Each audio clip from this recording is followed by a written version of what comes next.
And for those of you who don't know, AP VoteCast is a modern solution for researching the opinions of the American electorate. It was designed as a partnership between the Associated Press and NORC at the University of Chicago. It's a mixed mode survey. It's based on a probability sample of registered voters, combined with a massive poll of Americans conducted online from a variety of sample sources. It's been designed from the ground up to deliver a robust, accurate portrait of the electorate. It came about after the 2016 election when, after years of frustration with the quality and inaccuracy of the legacy media exit poll, both the AP and Fox News left the national exit poll that conducts the exit poll. In search for a new solution, both AP and Fox News approached NORC for help in designing a new solution for surveying the American electorate around elections. It was a real challenge to create something that had to be not only more accurate, but also needed to be sustainable well into the future, to take into account shifts in the way elections are operated and the way people vote, but also in terms of being able to adapt to the changing country in terms of demographics and other things that impact election results. And it was also hoped that we could also go back and restore some of the robustness and coverage of all the states and provide the large samples, especially in areas where the exit poll had to have been cut back in recent years, especially during midterms.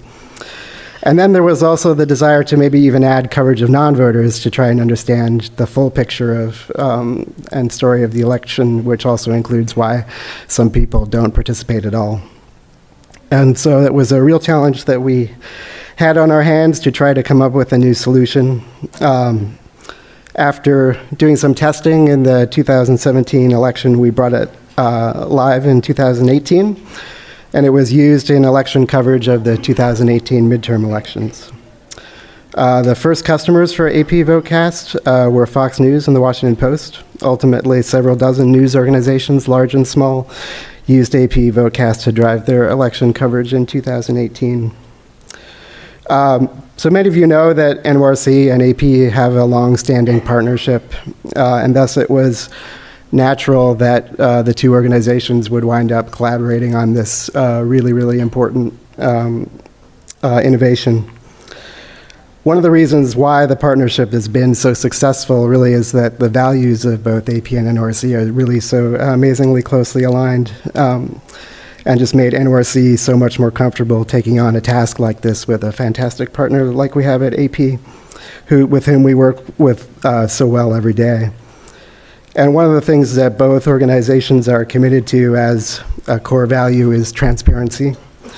And it's in that spirit that we're here today. We've made that commitment to be transparent fully with this project, and we'll continue that into the future. You may remember the last conference we presented the results of our 2017 experiments. Today we're here to review in detail what we did in 2018 and how well it worked. I can also tell you that the data sets for the 2018 surveys are already available to the public. They've been archived with the Roper Center at ICPSR. They're available on the AP and NORC Center website and also at AP's data depository at data.world.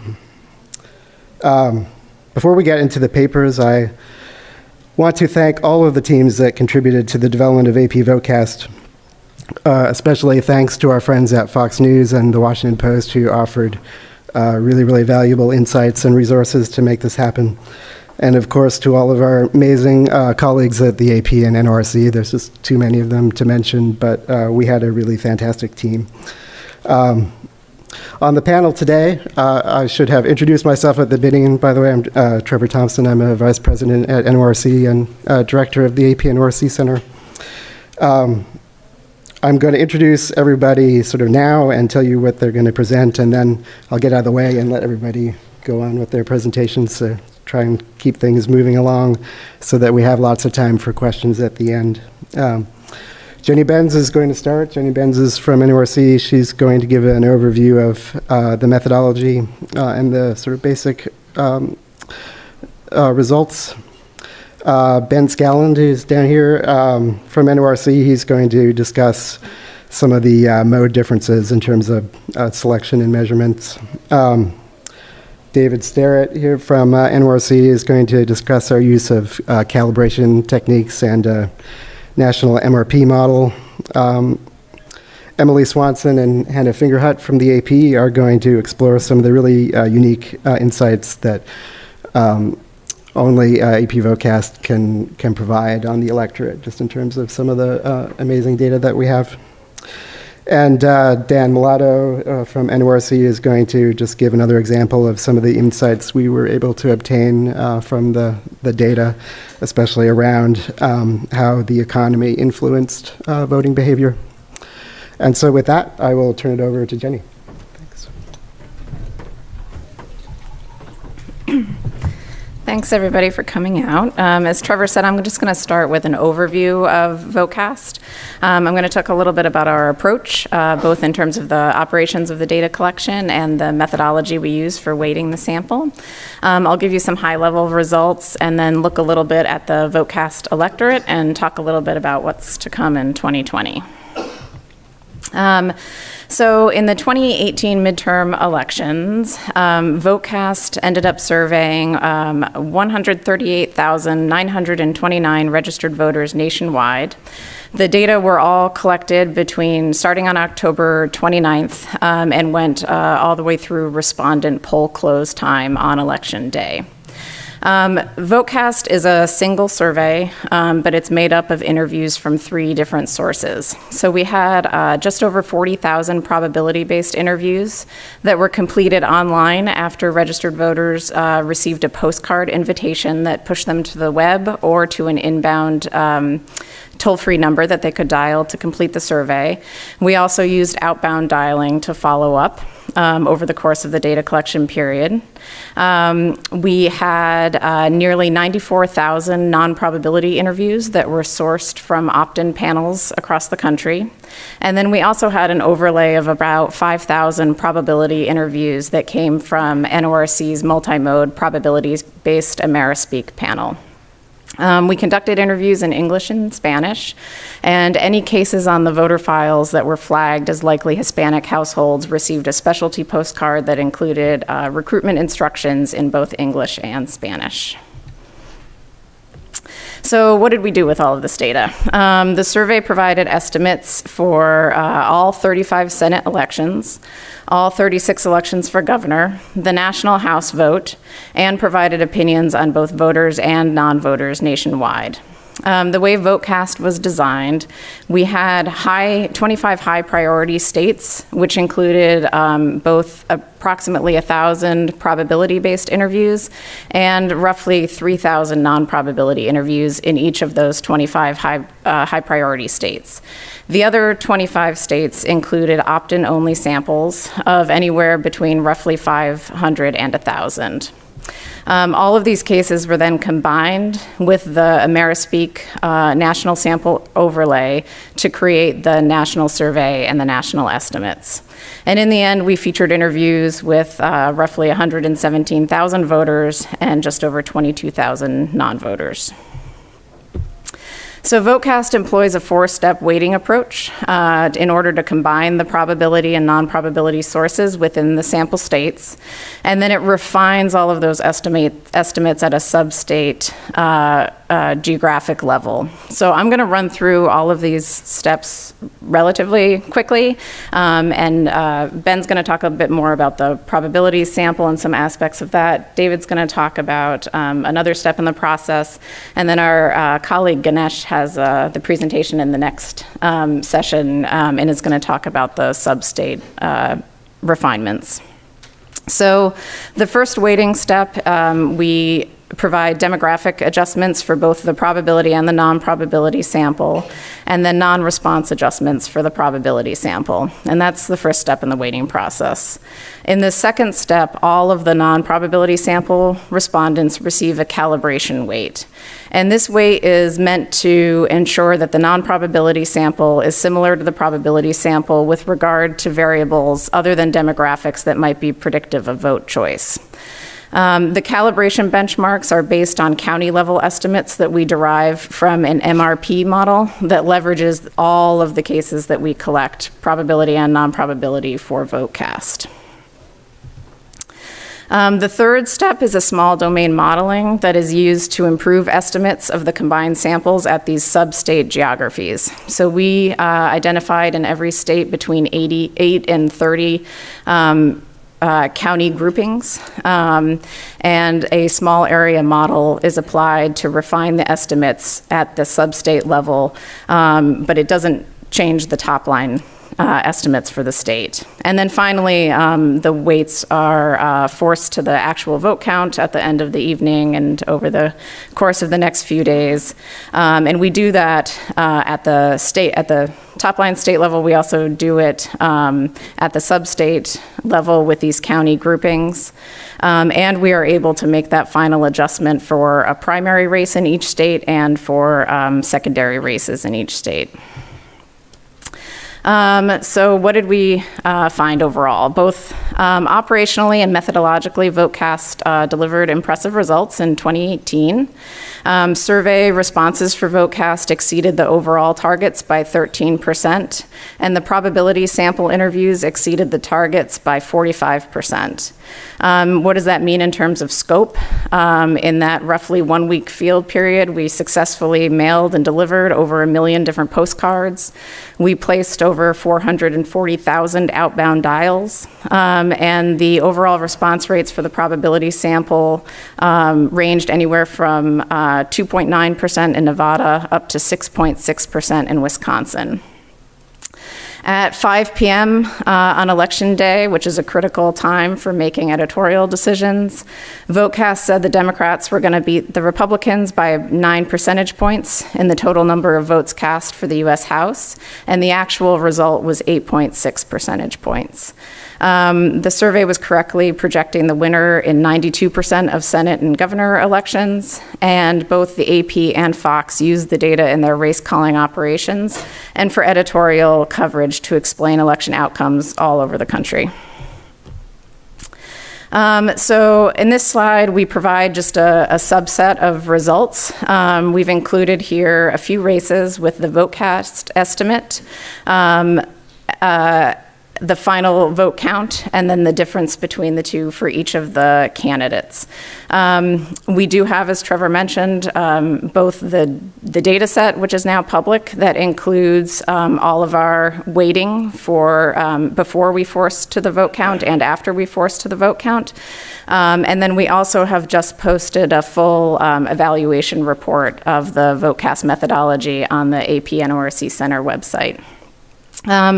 So as you can see here, the approach worked as expected. The calibration with the MRP model and the small domain modeling corrected for errors unique to each different sample type that was included in VoteCast. And you can see here, we tried to highlight a few different examples of how the method worked in different electoral contests. So we have close races like in Arizona and Kansas. We had some races here like the Texas one where the one party did far better than historic vote totals would have suggested. And we see how VoteCast worked in blowout races like Warren's Senate seat in Massachusetts. We were also able to provide information in small states like North Dakota, but it wasn't, entirely perfect. And as we're going to talk about in the rest of the presentations, there are places where we're continuing to make adjustments. One state that we struggled with, like lots of people did, was with Indiana, which in our data looked too close to call, although Braun won by a pretty healthy margin in the end. During data collection, we monitored 12 different likely voter models throughout the entire course of the data collection. We found that there was very little difference in vote choice estimates for the various models across the states. In the end, the final model that we used, we have performed a voter validation study in the past couple of weeks. And looking at the results of that, we were correctly classifying 91% of our respondents as either a voter or a non-voter. And among voters, 94% were correctly classified and validated to be a voter. And those rates are pretty consistent across different party affiliations and demographics. Some groups like older Americans do a little bit better than younger Americans. But the correct classification was well over 80% for all the demographic groups we've looked at so far. We've also recently, with the release of the CPS data, we have taken a look at the composition of the 2018 electorate, and the VoteCast estimates look very close to the 2018 CPS voting and registration supplement. Overall, for age, race, ethnicity, gender, educational makeup of the electorate nationwide. This table here, which is tiny and I apologize, highlights the comparisons between the CPS estimates for voters and the VoteCast estimates both at poll close and then our estimates after forcing to the vote total. And as you can see here, both of the VoteCast estimates are within 1 to 2 percentage points of the CPS estimates for these demographic groups and the makeup of the electorate in 2018. And we're still working through the individual state level results, but we have looked at a number of large demographically diverse states, and the comparison looks very much like the national comparison. So looking ahead, AP and NORC are committed to transparency of VoteCast methods and results, as well as the continual improvement of the methodology over time. As I said, we have all of the 2018 data available online, as well as the report. And we hope that people will be able to leverage the massive scale of VoteCast to produce estimates of rare groups and continue to do research with the data. Planning ahead, we are planning for extensive coverage of both the general election and the primaries in 2020. We're also going to be conducting throughout 2019 additional research and experiments to continue to improve the methodology over time. And we're working with AP to enhance the user experience and data systems that support VoteCast. Thank you.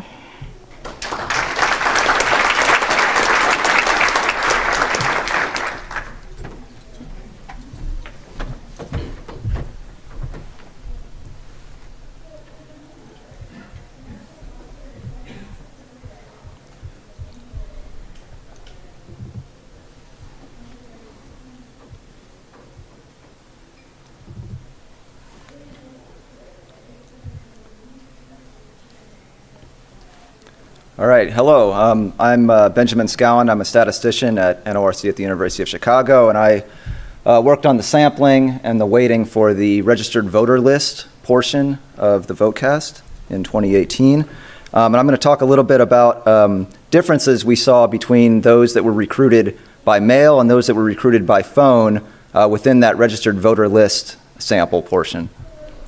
So Jenny already gave an overview of the 2018 VoteCast. Here again, I'm just going to be focusing on the 40,000 probability sample interviews from the registered voter list sample in 25 states.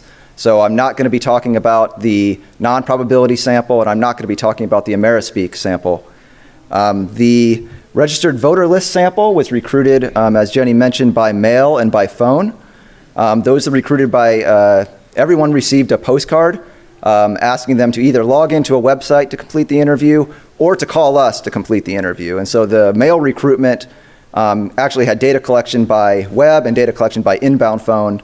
The phone recruitment had landline and cell phone outbound dialing, and then some people saw that we called and called us back on the phone as well. This is the way our sample looked in terms of mail and phone recruitment modes. All of our replicates received the postcard for the mail recruitment. only a subset of the replicates were actually dialed outbound for phone recruitment. And the outbound dialing, of course, only happened if we had a phone number available, cell phone or landline, on the voter file. In the replicates where we had both mailing and dialing, these recruitment methods were going on somewhat simultaneously. We couldn't control when the postcard arrived. So in some instances, the postcard might have arrived before we called. In other instances, the postcard might have arrived after we called. So to some extent, these recruitment methods were going on simultaneously. And importantly, these are not split samples here. This is not a split sample experiment. It's not like we had one set of sample that was recruited by mail and another was recruited by phone. These were both, for some replicates, recruited both mail and phone simultaneously. In the replicates where we had both mail and phone recruitments, about 60% of the completes were through the mail recruitment, and about 40% were through the phone recruitment. So we wanted to look at were there any differences between the responses we got from those that were recruited by mail and those recruited by phone. We're going to look at demographics, and we're going to look at political attitudes. To do this, we're going to focus on those replicates where we both had mail recruitment and fully dialed through the replicates for outbound phone recruitment. And I'm going to be showing you a series of charts that look at the design-weighted distributions of demographics and political attitudes between those recruited by mail and by phone. By design weight here, I mean a weight that reflects the sample design but does not have any adjustments for non-response, does not have any control to population control. So these are really weights without any post-survey adjustments. So these are raw numbers. So I'm going to show you a series of charts like this one. This one looks at age. We have the distribution of the responses across age groups for the mail recruitment, the phone recruitment, and then when I have it, I'll also throw up our estimate of what the population distribution among all registered voters were in these 25 states. Here on age, you can see we actually saw the largest difference that I'm going to show you between the mail and the phone recruitment. The mail recruitment was much more likely to bring in young people, almost twice the rate of 18 to 34-year-olds through the mail recruitment as compared to the phone recruitment.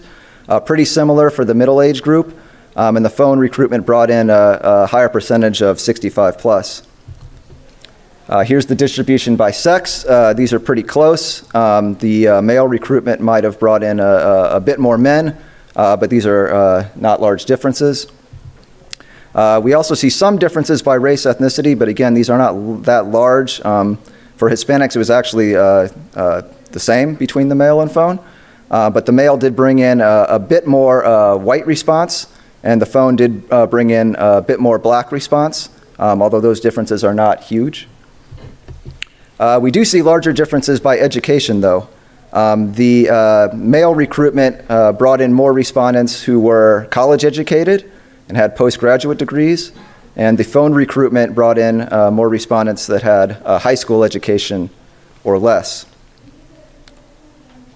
So those are the demographic differences. Now we're going to look at the political attitude differences. So first, this is self-reported party ID. The male recruited respondents were about 6 percentage points more likely to report as Democrat than the phone recruited respondents.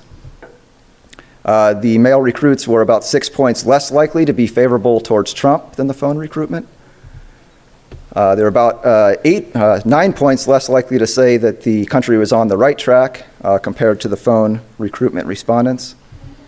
Our likely voter model was actually identical, almost identical between the mail recruitment and the phone recruitment, so no difference there. And then finally, everyone was asked who they were going to vote for in their House race, Democrat or Republican, and we saw about a 6-point difference here with the mail recruitment respondents being more likely to report they would vote for the Democrat in the House race. So just to summarize the conclusions from that question, the male recruitment brought in respondents who were more likely to be young, white, or have higher education, to self-report as Democrat, to be unfavorable towards Trump, to think the country was on the wrong track, and to vote Democrat in the House race. And just to reiterate, all of these estimates I'm showing you are design-weighted estimates, so these have not been adjusted for non-response and not calibrated into population controls. So our next question was, well, given that we're seeing these differences in political attitudes between the mail recruits and the phone recruits, we wanted to see, do these differences persist if we try to control for phone number availability and for the demographic differences that we see? So again, we're going to look at just those replicates where we had both mail recruitment and phone recruitment. There are different ways you can try and control for the demographic differences. We're going to use a propensity score matching approach to balance the samples between the mail recruitments and the phone recruitments. We're also going to limit to likely voters and limit to the respondents that had a phone number available on the voter file for us to call. And then we're going to use those balanced samples, the samples that have been balanced across the demographics, to then compare again the political attitudes after the balancing has been done. So to set this propensity score method up, we're going to call the mail recruitment response the treatment, and we're going to call the phone recruitment respondents the control. We're going to try and balance the demographics between treatment and control. So to do this, we're going to fit a logistic regression to relate the probability, the propensity to be in the treatment to covariates. And the covariates we're using here are state, age, sex, race, education, race by education, what phone type was available. So was it a landline, was it a cell phone, or did we have both? We actually have a measure of partisanship on the frame. So this is not self-reported partisanship, but this is a frame partisanship score that we can control. And then we're going to interact state with each of those variables in this propensity model. So then once we fit the model, we're going to get those propensity scores, and then we're going to balance the treatment and control along those propensity scores, as well as along the demographic variables themselves. To do the balancing, I used a GenMatch procedure in R, the R package RGenud. And I'm going to show you a couple of balance plots that I used the Cobalt package in R to produce. So if you can see this, this is just a balance plot to show you that the balancing is working. So what we have here are the differences between treatment and control before and after the balancing. The red dots are before the balancing, and the blue dots are after the balancing. And this is just to show you that the balancing is working, that once we do the balancing, the difference between treatment and control along all of these demographics and along the propensity score, basically zero. Another way you can look at this is to actually look at the distribution of propensity score between treatment and control before and after balancing. On the left side, you can see that before the balancing, we have some differences in those distributions, but after the balancing, that distribution of propensity score lines up very well. So the balancing seems to be doing what it's supposed to do. So then once we have our balanced samples, let's look again at those political attitudes differences. And what do we see? Not much changed, actually. We still see the same kinds of differences in the same direction. So even in the balanced samples, we see that the Trump favorability is about 5 points less for the mail than the phone recruitment. Self-reported party ID is about 4.5 points more Democrat for the mail recruitment. Right track is about 8 points less for the mail recruitment, and House vote choice is about 7 points more for the mail recruitment.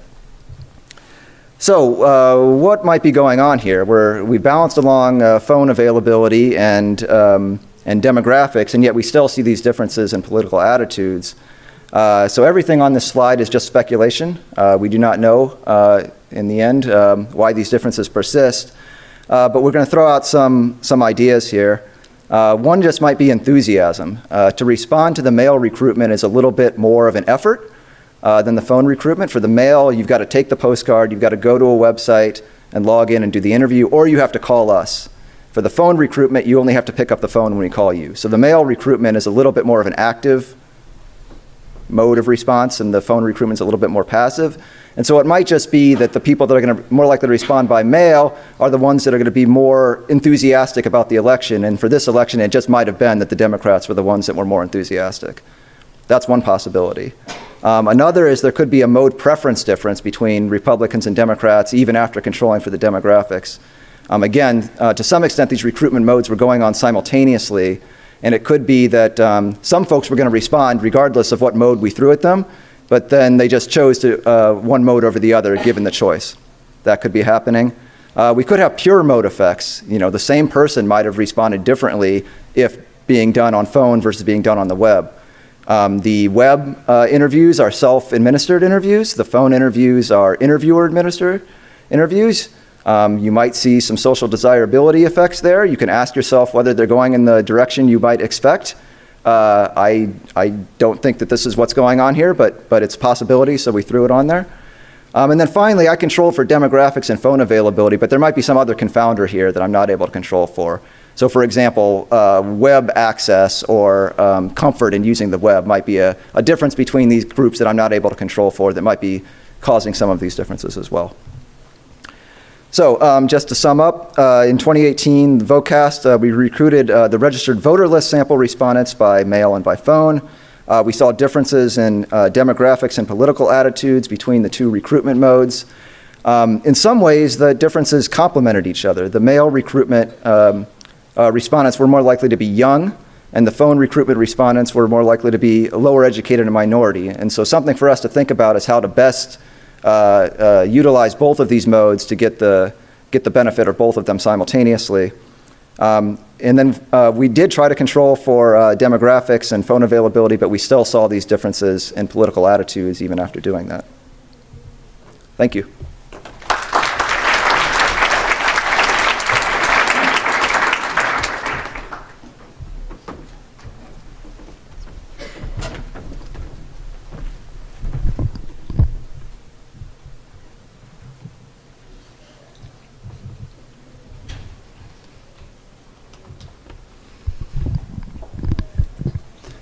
Hi, I'm David Sterrett. I'm with the AP NORC Center. And what I'm going to focus on here is the 94,000 roughly non-probability cases. So as Ben just mentioned, Ben walked you through the 40,000 probability sample interviews. And I think it's really important to remember that Ben and I are showing you very, very detailed analysis of specific pieces. And it's just important to keep in mind that these are all kind of separate ingredients that all go into a great big cake that Jenny talked about and showed you how great that cake tasted all together. But each of these are kind of raw ingredients, and so we're trying to give you a very deep dive into each of these parts, but it's important to kind of understand that we're showing you them in isolation, but they then get brought together, and Ganesh later today will kind of show some of that. But so what I'm really focused on is these 94,000 non-probability completes, and I think it's important to remember when we're starting, as many of you know with these non-probability samples, it's a little bit of a black box. We don't have the frame information that Ben used and he was talking about when you have a registered voter list sample, where we have a bunch of information about these cases in advance and everything. And so with these 94,000, these are opt-in cases that are coming in. So because of that, we don't have the frame information, and that's the reason I don't have all the pretty charts that Ben had and was able to do all the cool matching stuff he was able to do. But so we're gonna kind of walk you through how we use these 95,000 cases. So as Jenny mentioned, it's a 4-step weighting process that we use for VoteCast. And the first step is a relatively kind of standard demographic controls. And that's something that's done for the non-probability sample. And what I'm going to focus on is the second part, the calibration weight. And then obviously Ganesh later will talk about the small area model and the other project in the other panel. And then there's adjusting the final vote count. So to start off with, this is just a slide to remind you, this is the first step of the weighting, and I just put this up here. This is a very standard, political poll weighting approach that you would use for a probability or non-probability sample. And that's the first step of what we use for the non-probability sample. And I put this up there because this is kind of what you would do as a standard, and we'll use this later to just show you if this is all what you've done, what the estimates would have been versus what happens when we apply the calibration weight. So if you have any questions, that's just a relatively standard weight that we could talk about later. The calibration weight for the non-probability sample. So I know there's been a lot of talk at this conference and others about using non-probability sample and how you combine it with probability sample.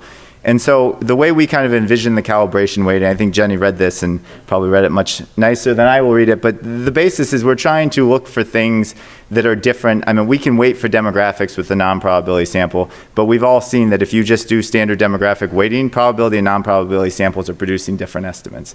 And so there's obviously confounding factors that are going on with your non-probability sample. And so the goal is what you're really trying to do is to make that non-probability sample more representative and trying to get at things that are important for your dependent variables. So what we try to do is use, elements of the probability sample and the non-probability sample combined to try to improve the estimates of the non-probability sample.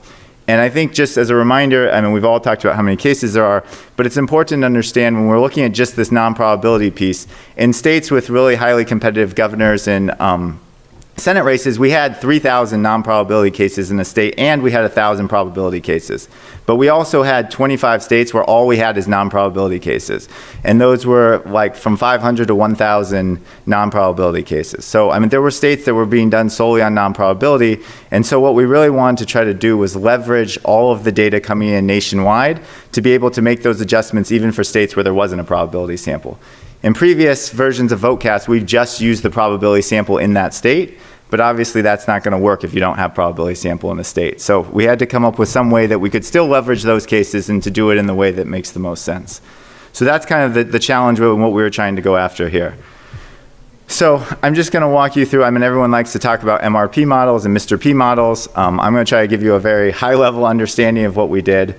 And then, you know, if you have specific questions, we'd be happy to talk about it. So basically what we're doing with the MRP models is we had a couple of them, but they're a set of national logistic regression models. And again, we're using the data from all states, all sample sources. And basically what we're trying to do is we're trying to create estimates at the state level for the variables of interest. And how we do that is in the model you have different coefficients, a different series of independent variables. You run the models and you get these coefficients for each of these independent variables. Each of these independent variables then have a control total at the county level.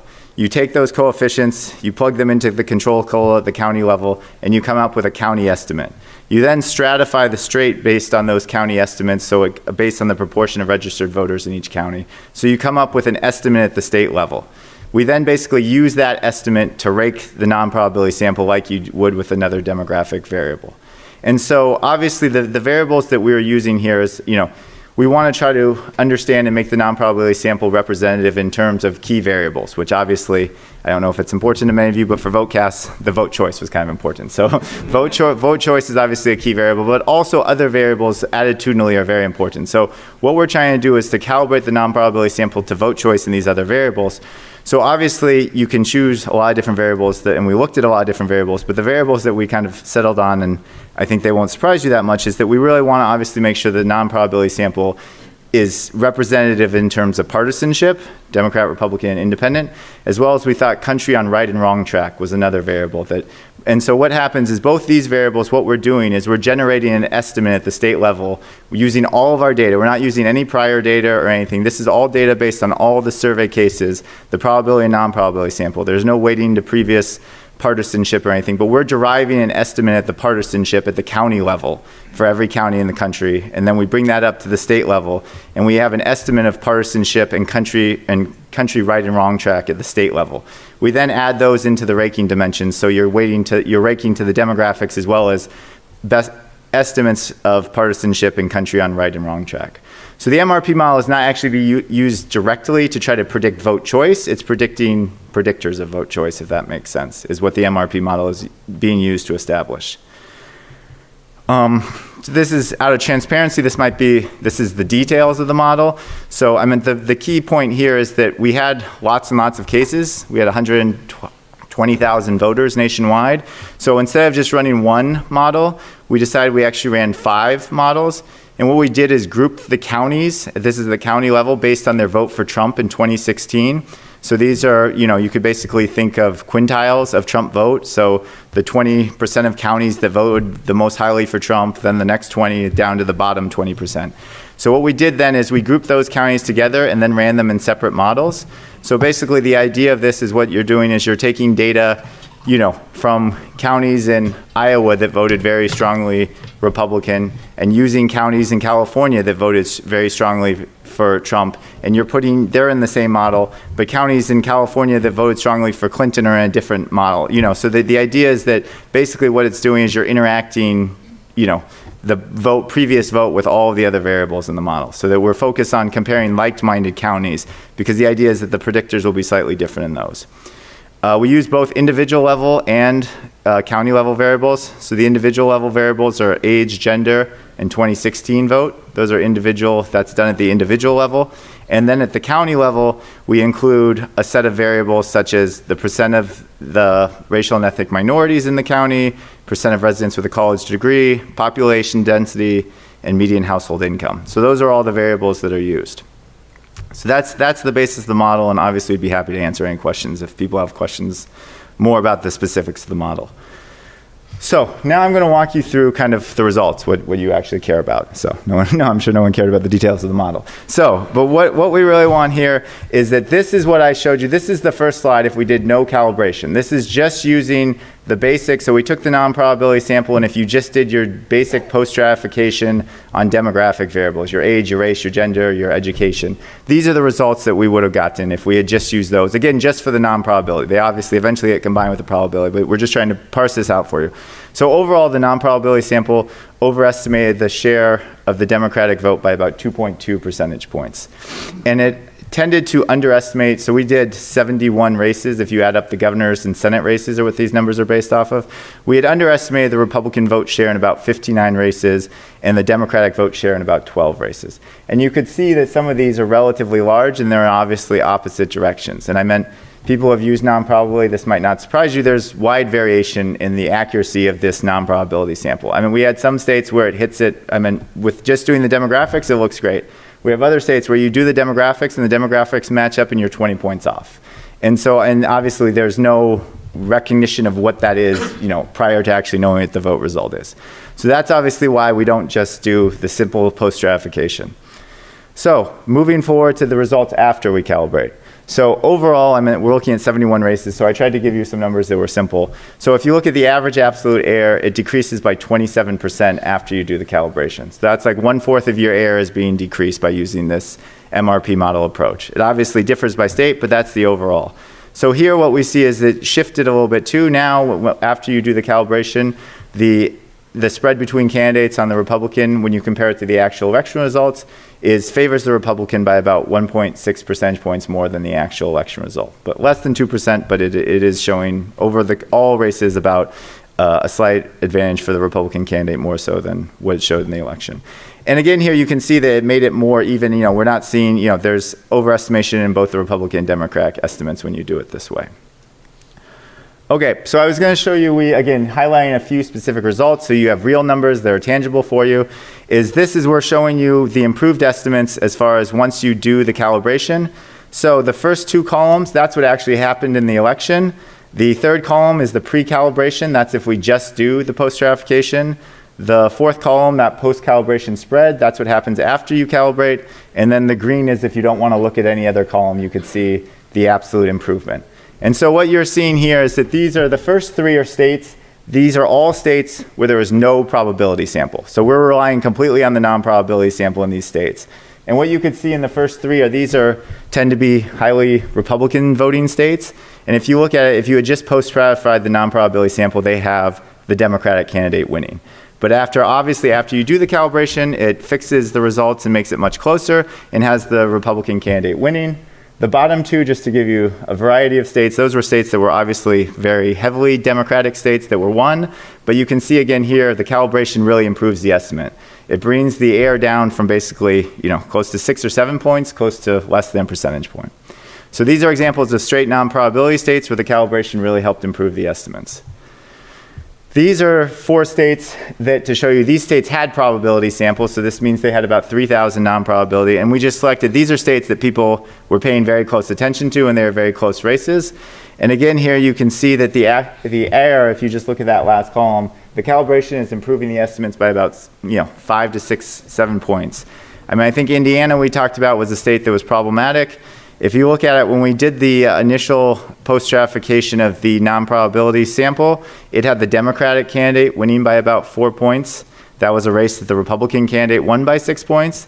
And if you look at after you calibrate it, the Republican candidate won by 6 points. That's an example where this model worked very, very well and was helping to pick up what was being confounded and lost in just the non-probability by itself.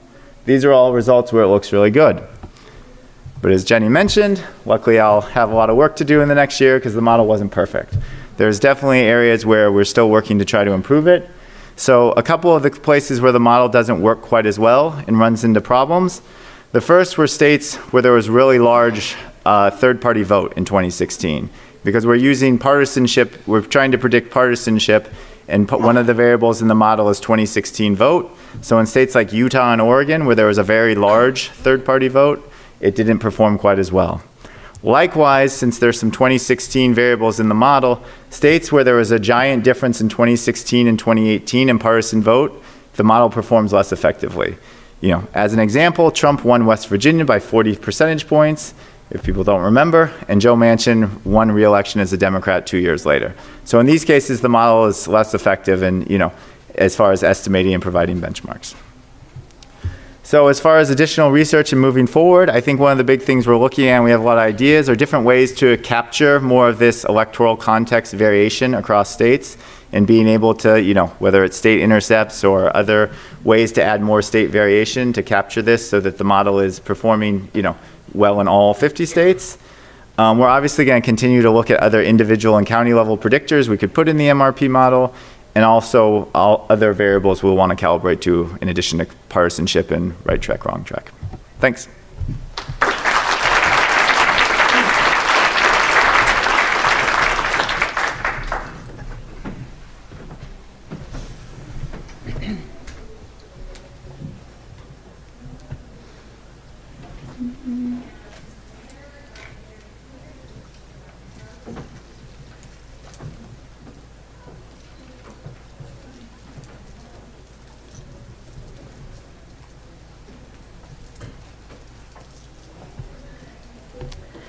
Hi, everyone. I'm Emily Swanson. I'm a polling editor at the AP, and I'm going to be presenting on cool things that we can do with AP VoteCast, or how we can look at small populations of voters and non-voters using the immense data set that we have at our disposal.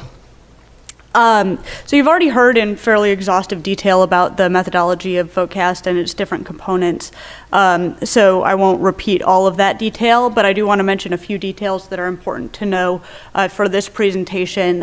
In particular, that everyone gets the same base questionnaire across all the states. And that includes 20 questions, both demographics and attitudes, asked of the full sample, and 40 questions in 10 sets of 10 that are asked of quarter samples. We did interview more than 115,000 voters and more than 20,000 registered non-voters in 2018. And this large sample size allows us to really go into depth in our analysis of the electorate. So one thing we're able to do, and did do in 2018, is take a look at some of the smaller religious groups in the United States. And in particular, we have samples of two religious groups that we rarely get a chance to look at in terms of their votes nationally, and those are Mormons and Muslims. And we also have a pretty decent-sized sample of Jewish voters. So you can see here that Mormons are among the most likely to support Republican candidates out of all religious groups, while Muslims and Jews are among the least likely. But another notable finding that we see here was that Mormons were significantly less likely to approve of Donald Trump than to support Republican candidates, which was one of those things that had become part of the conventional wisdom in 2016, but we had fairly little hard evidence for nationally, and now thanks to this data set we do. Another group we were able to take a close look at was veterans, in particular diving in to see not just veterans overall, but smaller subgroups within that group. So you can see here that current and former military members are especially likely to approve of Donald Trump compared with other voters nationally. And we find that this holds true across a variety of demographic groups, including whites, blacks, and especially Hispanics. And that across all of these groups, military veterans are more likely than others to approve of Trump. We also find this to be true of men who served in the military, but notably not women. So female veterans and non-veterans are very similar in their assessments of the president. In general, we're able to report on an expanded set of demographic groups and look at interactions between demographics that we have never really been able to look at before. So one example of this is Asian Americans. So I'll note that the survey was conducted in English and Spanish only, so that's an important caveat here. But we can look at demographic groups within Asians, and we can see that, there's not much evidence here of a gender gap, but there is a little bit of a difference in terms of voting behavior between those with and without college degrees. Another advantage of this survey is that it is conducted in all 50 states, so we can see how each state performs across a variety of different measures. And so, for example, here we see what we found to be the top and bottom states in terms of job approval for President Trump. And on that note, I'm going to hand things off to my colleague Hannah Fingerhut, who will be presenting the remainder of this presentation. Okay. Thanks, Emily. So our sample size and research depth also allowed us to explore more nuanced stories. So I'm going to take you through a few VoteCast-driven narratives that we reported on following the election. We were really interested in parsing Trump supporters that showed up to the midterms, and certainly a standard survey of voters can pick apart Trump approval by strength and analyze these cohorts. But our sample size allowed us to speak to meaningful, nuanced differences between strong and somewhat approvers that might not reach significance in a smaller survey. So we have 27% of voters strongly approving of Trump and 17% somewhat approving. And we can start by digging into the demographic differences between these groups. We know from approval overall that the president's supporters lean male, they're older and less educated, but we can see those amplified in the degree to which they support Trump. So strong approvers are more likely than somewhat approvers to be older and slightly more likely to be male. They're much less likely to have a college degree. And nearly half of strong approvers are in small town and rural areas, compared with about 4 in 10 somewhat approvers. We also see a striking ideological gap, with nearly 3/4 of strong approvers calling themselves conservative, compared with about half of somewhat approvers. We can also assess the extent to which Trump approvers see eye to eye with the president. So it's clear by some measures that his messaging resonates. Wide shares of both groups think Trump did not have inappropriate contact with Russia. And more than 8 in 10 of each say pressure to be politically correct in the country these days has gone too far. We also can see that Trump approvers overall, no matter the strength, do approve of Trump on his core issues like the economy, Supreme Court nominations, and border security. We start to see some divergences in other policy areas, though it's still majorities of both groups approving. We see smaller shares of somewhat approvers give Trump high marks on trade, immigration, and healthcare. And you start to see those gaps widen, and in a minute we can look at the policy attitudes that might be driving these opinions. Similarly, there are specific traits that Trump does relatively well on, and he gets positive assessments from strong and somewhat approvers on standing up for what he believes and being a strong leader. But some of the traits that connect him to voters and speak to his personality, like whether he cares about people like you or has the right temperament, see stark gaps between his strong and somewhat approvers. Moving away from specific assessments of the president, we can look at a few examples of policy attitudes. So a majority of somewhat strong approvers take Trump's hardline stance that immigrants in the country illegally should be deported, compared with about 4 in 10 moderate approvers. Strong approvers also are about twice as likely to strongly favor the border wall compared with somewhat approvers. Majorities of both groups support the repeal of Obamacare, but strong approvers are more likely than moderate approvers to say it should be repealed in full, while more somewhat approvers say it should be repealed in part. In fact, across a number of policy areas, from gun laws to the fairness of the economic system, we see that somewhat approvers are distinct from strong approvers in their and potentially President Trump in their attitudes. And so we were able to use VoteCast to tell a story of some real cleavages within Trump's supporters. Another big research question we wanted to tackle was Latino support for the GOP. So we know that Hispanic voters have long identified by about 2-to-1 with the Democratic Party, and so we wanted to dissect that share that do support Republicans. And with VoteCast sample size, we were able to look under the hood at Latinos and their attitudes to better understand where this support comes from. We had over 7,700 interviews conducted in English and Spanish. And we saw in 2018 midterms, it was about 3 in 10 Latino voters that supported Republicans. When you look at the demographic vote choice by demographics among Latino voters, you see gaps in vote choice by gender, age, and community type, with men, those older and suburban and small town and rural voters more likely to support Republicans than their counterparts. While you don't quite see that same gap in education, for the most part, demographic differences among Latino voters do mirror those of the well-examined white voters, both in direction and to a large extent in magnitude. Religious affiliation also is an important indicator of partisanship, and that's as true among Latino voters as it is among white voters. We can see that Catholic and unaffiliated Latino voters are far more democratic in their vote choice than Protestant Latino voters. And identification with born-again Christianity also reveals a subset of Latino voters supporting Republicans. So a quarter of Latino voters identify themselves as born-again or evangelical Christians, and 46% of them voted for Republicans. But this group is actually distinct in another way. They're not overwhelmingly Protestant. So compared with about 85% of white born-again Christians who say they're Protestant, it's only about 2/3 of Latino born-agains who say they're Protestant. Roughly another quarter are Catholic. Another Republican-leaning group among voters overall are veterans, and the 13% of Latino voters who serve or have served in the military are far more Republican in their vote choice than those who have not. And lastly, before we move on, diving into issue and policy attitudes can also give us some insight here. Like voters overall, healthcare and immigration topped the list of important issues among Latino voters, with the economy not far behind. And the distribution here actually does look similar to voters overall.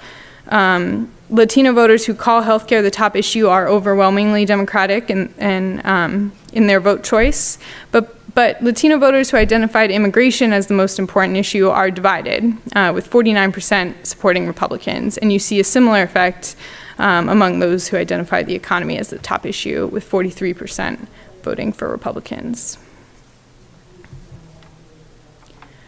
Another aspect that distinguishes VoteCast as an election survey, it measures the attitudes of registered voters who choose not to vote. VoteCast completed interviews with more than 22,000 non-voters nationally, and while other polling data does tell us a good amount about them, we were able to use VoteCast to verify in real time as an election is taking place the things that we see in other surveys. Looking at the demographic distribution of non-voters compared with voters, it's clear that those who don't vote are far younger. They're more likely to be non-white, to not have a college degree, and they're more likely to call themselves political independents, all things that we'd expect. VoteCast finds non-voters look much like voters in many of their government and issue attitudes, but we know that it's interest in the election that drops significantly among non-voters. So just about a quarter were extremely or very interested, compared with nearly 9 in 10 voters, and we know this reduced level of interest and engagement is what keeps many of them away. And VoteCast finds many of them saying it for themselves. So 6 in 10 say not liking politics or not knowing enough about the candidates were the biggest things preventing them from voting. So we thought these were really interesting stories that we were able to find in our very large data set. And now that it's public online, we hope you'll dive in and find the same. So thanks.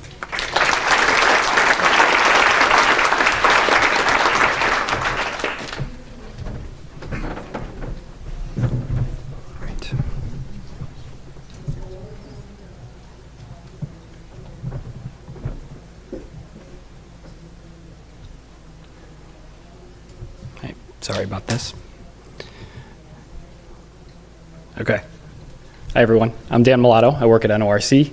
I'm going to talk a little today about economics in voting, which is a topic that's been much studied in the political science research, but we think VoteCast can add interesting perspective to this research. So what we're going to do here is use the 2018 AP VoteCast survey to look at objective economic indicators like unemployment and subjective judgments about the economy and personal finances. to see how they relate to each other and how they relate to vote choice in the U.S. House of Representatives. So as I said before, this is a much studied area of research, but so previous research has found that national economic conditions are predictive of vote choice and that economic attitudes are also predictive of vote choice. But the way this has been looked at in the past has been mostly aggregate national conditions like overall unemployment or overall GDP growth, or just individual attitudes on their own. So what we're going to do here with the VoteCast sample, which we have at the county level, we can kind of combine these two and look at how county level economic conditions and individual level attitudes work together to predict vote choice. So we think this is a little more granular look at how these things work together. So here are the 4 research questions we're going to look through. First, how do local conditions predict evaluations of the economy? Next, we'll look at how local conditions predict vote choice in the House in 2018. Then we'll look at how individual economic evaluations predict vote choice. And then finally, we'll look at it all together. So we've already gotten a lot of details on the survey, but the important points here, we have about 140,000 interviews. We have state and county level data for all the respondents, and we have interviews in all 50 states, so we can really look at this on a broad national level. And the analysis here will look at just our 115,000 voters. For the county level characteristics, we're going to be using CPS data, specifically on unemployment and other demographic information. So here are our key variables. First, vote choice in the House. This is an individual level characteristic. We're going to have this coded 1 for Republicans, 0 for voting for anyone else. The literature on this, it's shown that vote in the House is often just a referendum on the presidency, so we're going to code this as 1 for the incumbent president's party. Next, for the evaluation of the national economy, you can see the question here. Do you think the condition of the national economy is excellent, good, not so good, or poor? For evaluation of personal finances, the question is, what best describes your family's financial situation, getting ahead, holding steady, or falling behind? And finally, our last key variable will be the unemployment rate, which is at the county level in 2016. So to conduct this analysis, we used a multi-level model. Our, top level will be the state level, which allows us to kind of pick up on any unobserved state level characteristics, which we all know are important in voting. And then the individual level will be things like demographics, partisanship, Trump approval, and what people think of the local economy. So then to do this, we'll use all this to first predict economic evaluations, and then we'll predict vote choice. And here's just a sneak peek of our findings. First, we find that local economic conditions aren't really strongly predictive of economic attitudes once you start controlling for individual level factors. So we think these are kind of separate factors here that we can eventually look at together. It's not just kind of a redundant measure of the same thing. And then we find that even when controlling for partisanship and approval, which we all know are pretty important these days, local economic conditions still impact vote choice. National and personal economic attitudes predict vote choice. And both of these things together end up predicting vote choice as well. So here's our first research question was how conditions predict economic attitudes. This is just a county level map of evaluations of the national economy. Darker green means they evaluate the economy more positively. The gray counties are ones where we didn't have any data, but as you can see, we have pretty good coverage nationwide, which lends some robustness to our findings. And here's kind of the same measure at the state level, and you can see there's plenty of variation, and we have data in all 50 states. So here's a table of our regression results. For all of our regression tables, we'll have a negative sign when it's a negative significant effect, a plus sign for a positive significant effect. NS will mean no significance, and a missing cell means that wasn't included in that particular model. So we're going to look at the top green rows here, and our key one is local percent unemployment, and we're predicting national economic outlook. And in that first column on the left, we find that unemployment is predictive of national economic outlook when just looking at these county level factors, but once you add in the individual level factors like approval and partisanship, the county level factors mostly drop out in their significance. And then this is the same thing predicting how people feel about their personal financial outlook. At first, looking at just the county predictors, as unemployment goes up, people think worse of the economy, which makes sense. But once you control for Trump approval and other demographics, that's no longer significant. So, as I said before, we kind of think this lends credence to the idea that these are two separate measures and not just proxies for the same thing. So next we'll look at how economic conditions predict vote choice. Here's a county level map of Wisconsin, just what we can do with vote choice. Show off a little bit more of the VoteCast capabilities.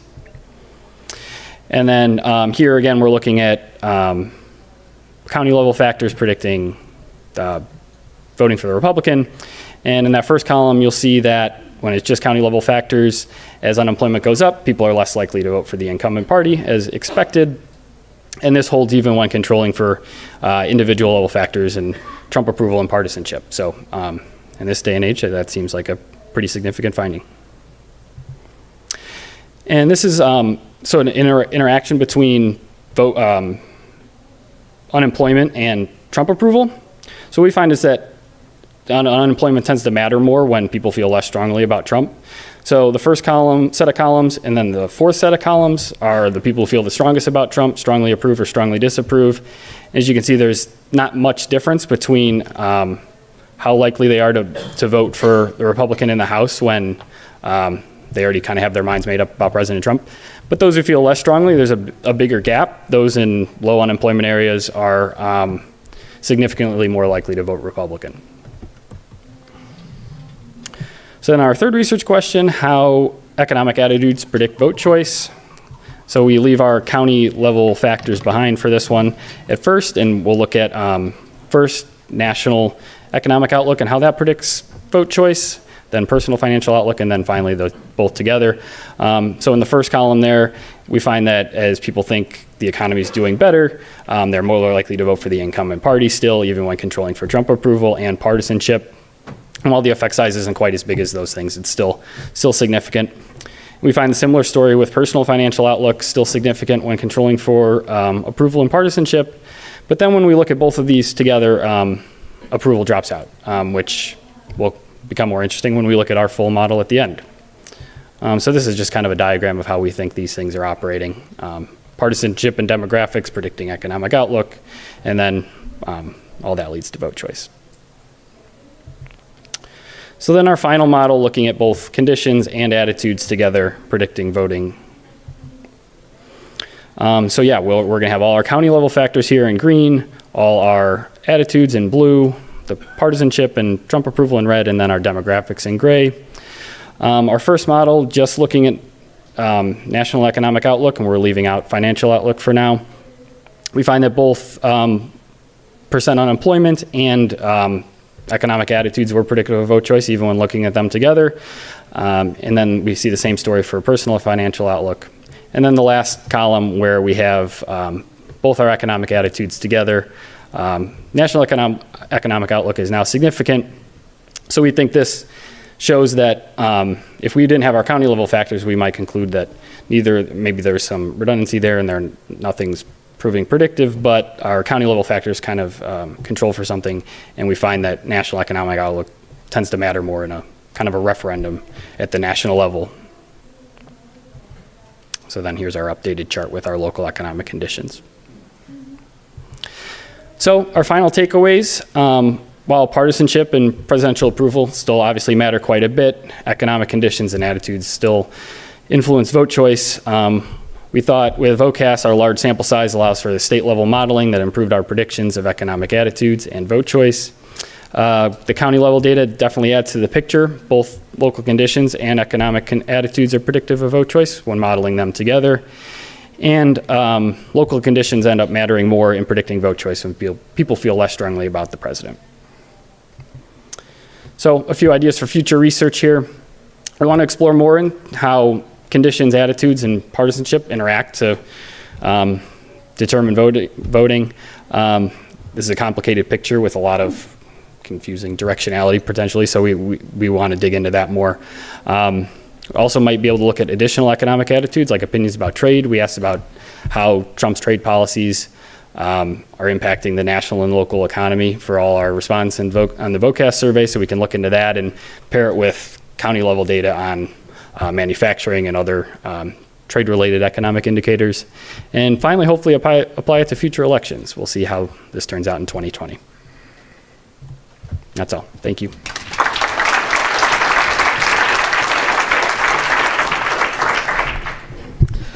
Thank you very much, everyone. This is a team, I'm not surprised, but this is a team that knows how to stay on schedule. We are exactly on schedule, and we have 20 minutes left for questions. So, Ben, if you want to come up and join us, and we will take some questions.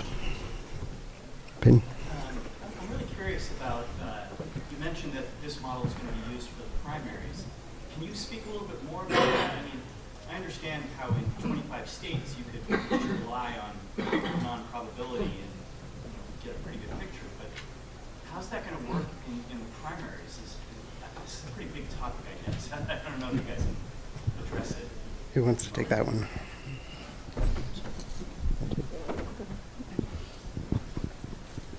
Should be on. We're in the process of really evaluating the primaries as far as from a methodological approach. I think the goal is to come up with an approach that is similar to what we use in the general elections, but obviously is tailored to the best of its ability for the primary. So I mean, you're correct. I mean, there obviously won't be a national model, but we have done calibration on a state-by-state basis before. And I think it's going to be figuring out, I mean, we're in the process of doing a lot of research to figure out what we think will be the best on a primary basis at this point. So, I mean, we're still exploring a lot of options. And are you planning to be in every state for the primaries? Or? No, I was just told by the person that pays the bill, no.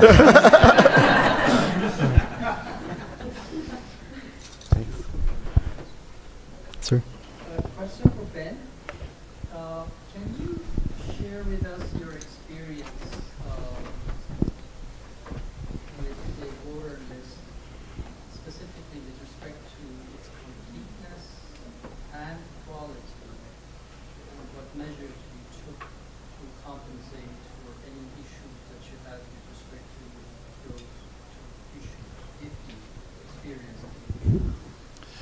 So the voter list seems to be accurate in terms of age and gender information on it, less so in terms of race and much less so in terms of education. We are not directly using any of those variables from the voter list here. It does have some useful information in terms of, at least the list we used, a partisanship score measure that could be not self-reported but can help to try and control maybe differential response by partisanship a little bit. Now, after you're raking to all of these other dimensions, that's probably not adding very much. Obviously, the voter list doesn't have phone numbers for everybody, and it has tends to have more landline phone numbers than cell phone numbers. And so that's why we think the approach that includes both mail and the phone has some capability to do better than a poll that would only use phone numbers from the voter list, where you're missing 20% or more of the sample because you just don't have any phone number to even begin to call, and then there's even more where you call and the number's disconnected. So the mail approach allows us to get to the portion of the voter list that you might not be able to reach if you only have the phone numbers. So how complete is the address? The addresses are available for the vast majority of the records on the list. How accurate the addresses are is something I don't know. We have addresses for the respondents that collected an incentive, but we don't have addresses for everybody. That's something we can look at, but I don't have it off the top of my head. Dan? So one thing I remember seeing in the VoteCast results nationally on the websites I was looking at, in December you had the other vote in the national House vote, I think like 5%. If you're waiting the final vote, how did you end up at 5% in December? I remember later in December seeing it went down to 2%. And then similarly, I noticed that the sample size of the national kind of crept down into December. So I'm just curious what was going on with the waiting through that period. Do you want to take that? you repeat the question? Okay, so Dan was asking questions about the weighting of the National House vote after the election in December. And I don't have all the specifics right in front of me, Dan. I mean, it's a good question. We could look into it for you. I know we weighted the data. We weighted the data to the final vote count the day after the election to the most updated results that were available at that time. But as you know, there's many states that don't have complete election counts at that point.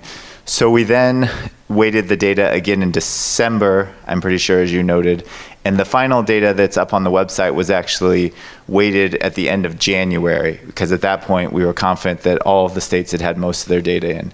I think the issue with the other vote and waiting at the December is an issue of uncontested House races.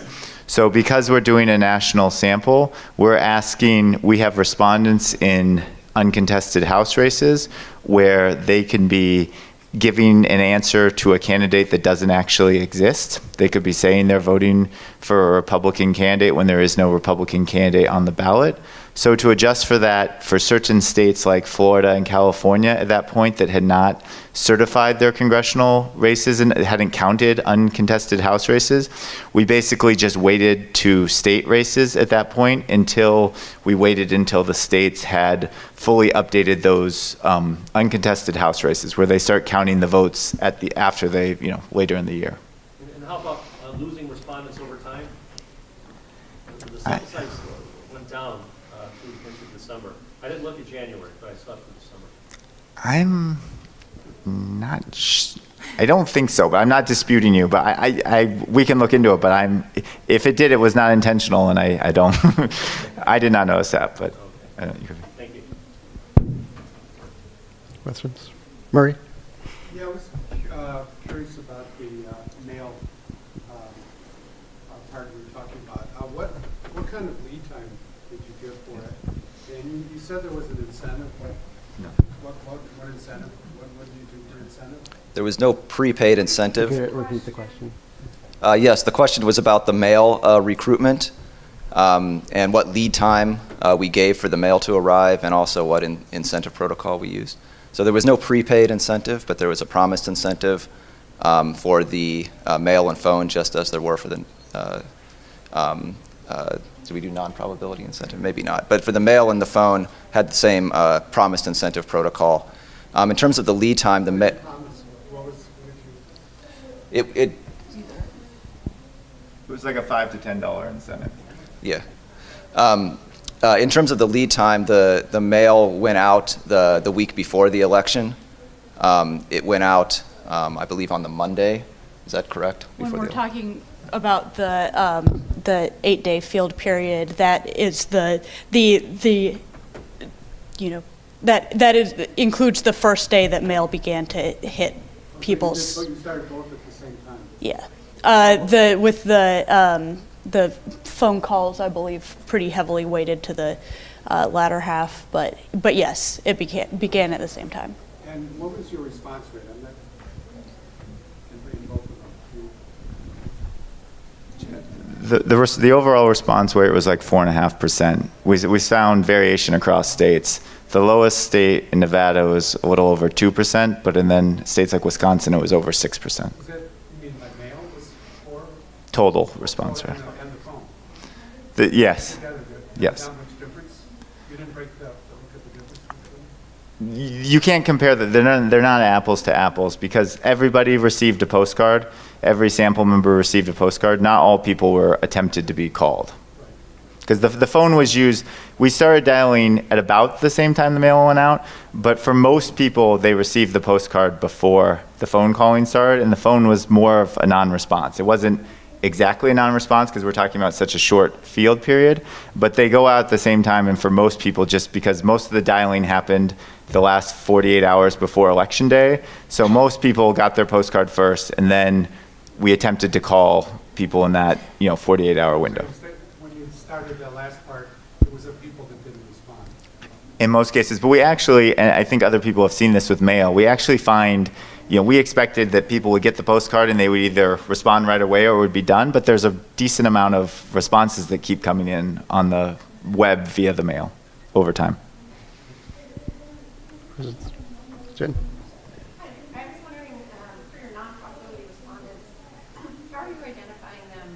geography, since we're presenting a lot of things that are county level and sort of rural, what did you ask them to determine their geography, and how does that map? Yep, a zip code. Repeat the question. Oh, sorry. Jen asked the question of what unit of geography we were using for the non-probability because there's no frame to get the information. So we required them to give us their zip code was the piece of information, and then we were able to map that to county. They were required to give us their county then too. We presented them a list of counties based on that zip code, and then they had to also give us their county. Questions? Nate? I want to ask about turnout. Given this is a pre-election poll, and that seems pretty important to getting the electorate right in the end. Sometimes polls fail on that count. I was wondering, A, how you felt about your estimates for the composition of the electorate. I know that it looked pretty good in the CPS, but the proportion of people viewed as a voter seemed really high compared to the actual turnout. I was wondering if you thought that raised any questions for both the composition of the electorate and your group of non-voters. And my second question was how your estimates for turnout and the composition of the electorate evolve over time on election night. I was wondering whether turnout was really high or low, what that would mean for your estimates of the composition of the electorate, and what the mechanism is for incorporating that new data into your estimates. Okay, so I think those are good. So Nate's question was about what our turnout estimates were compared to the survey respondents, and then how that turnout estimate plays into impacting the composition of the electorate, and potentially how you're using that as you're thinking through the results and the modeling. The first part on the likely voters, I think what we see is that, as you noted, it was high. I mean, across the samples, I think the percent of people who were classified as likely voters was slightly over 80%. And obviously that's much higher than the turnout in a midterm election. And I mean, we view that as a degree of response or sampling. I mean, you could call it bias, but I would say it's a bias in a positive sense for a political poll. That, I mean, it seems like that people who take the effort, especially to fill out the postcard and or pick up the phone and agree to do a political survey the week before the election, tend to be people who are registered voters who do this, tend to be people who are also likely to vote. And I think the voter validation showing that of those, 95% of those people who told us they were going to vote, they really did vote, is an indication that we don't necessarily view the likely voter model and the specific percentage of people who are classified as likely voters as a estimate of turnout for subgroups. I think what we're watching carefully when you're asking about the composition of the electorate is the relative turnout amongst the groups. And when we were modeling the 12 likely voter models during data collection, we were looking closely at the relative turnout amongst groups. And I think that's what affects the composition of the electorate estimates. So we feel relatively confident that, they were tracking relatively well over time. I mean, as Ben mentioned, the raw sample was doing well, bringing in everything. I mean, the big weakness is non-college educated people. I mean, that's something where the weights that's where the weights start to do the work. Quick follow-up, yeah. On the second part, is there anything that can happen on election night in terms of turnout, either geographically or overall, that affects the electorate, or is it only based on the pre-election likely voter characterization? I think that's a really interesting question.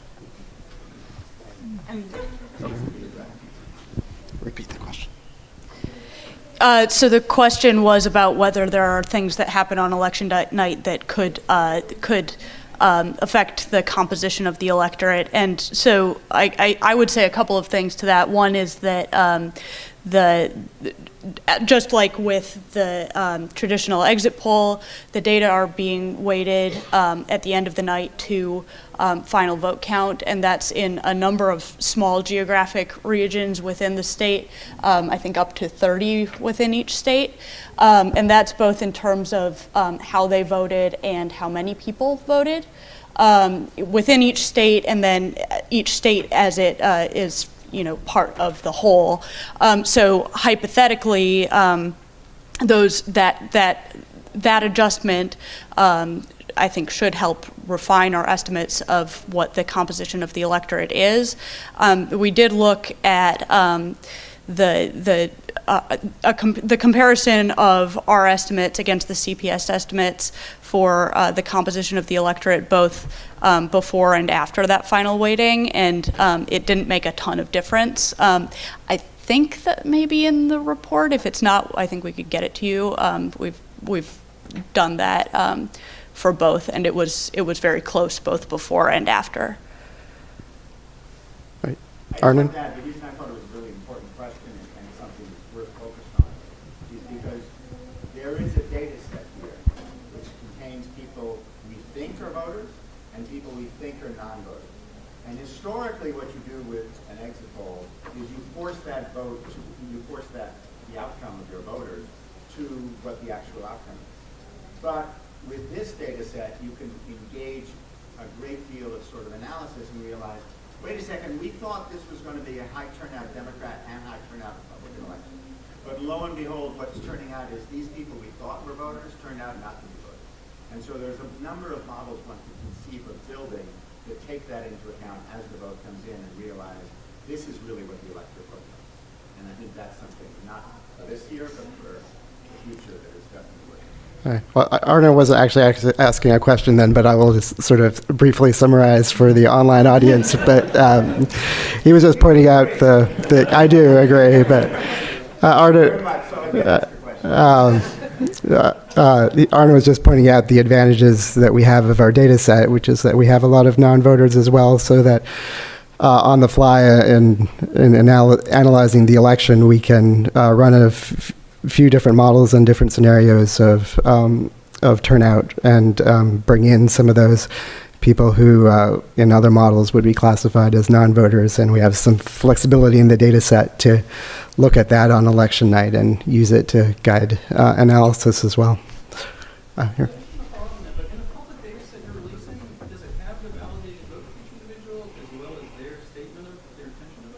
It does not have the validated vote in it. For one thing, we just completed that like a few days ago. Yeah, and the vote is also not available yet in all states. So, are we going to add it? We consider that. I don't think we've thought about that yet, but yeah. Mike. Somebody say something about the wording of the questions about economic conditions to the extent that you measured either both sociotropic voting or personal financial circumstances?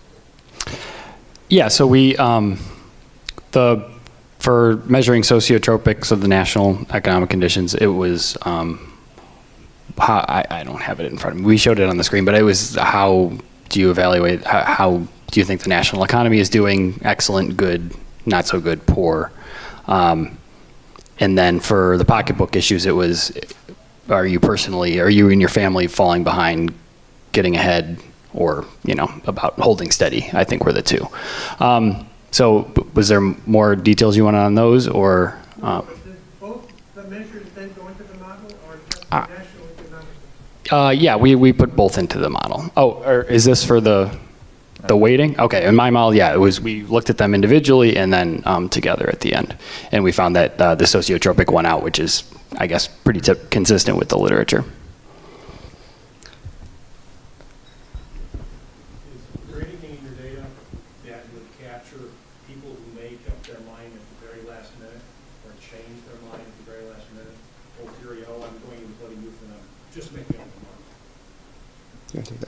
Emily, I think. We did ask people. There was a question about how we're capturing people who are going into the voting booth and just making up their mind. And we did ask people to tell us. I can't remember the exact wording of the question that we used, but we did ask them to tell us whether they were still making up their minds. So we did have a measure of that. That wasn't really incorporated into our models this year in terms of, but it was something that we had. I do think that as we're going forward, we're looking at various ways that we could move the window even closer and make sure that people are still voting the way that they said they would, which is also going to be an important thing in the primaries. But that's what we did in 2018. All right, I think we are out of time, but thank you so much for coming. We are working hard on getting ready for 2020 and evolving this. We appreciate all your feedback. We'll be around to answer more questions. The data are available, so please look at them. Thank you.